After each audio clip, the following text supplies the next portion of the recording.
अस्सलाम वालेकुम नाज़रीन, एसएस न्यूज़ में वक़्त भली कार नज़र विझूं था हेडलाइन ते। वज़ीर आज़म जी मसरूफ़ियतनि सबब वफ़ाक़ी काबीना जो अहम इजलास मुलतवी। पीटीआई पारां वफ़ाक़ खे ख़ैबर पख़्तूनख़्वा अमन जरगे में शिरकत जी दावत।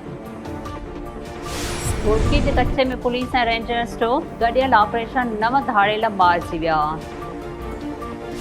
हैदराबाद में डेंगीअ जा वार जारी, सिविल अस्पताल में 2 ॿार फोत, पोतियुनि जो अंग वधी 11 थी वियो। सिहत खातो अघोर निंड सुतल।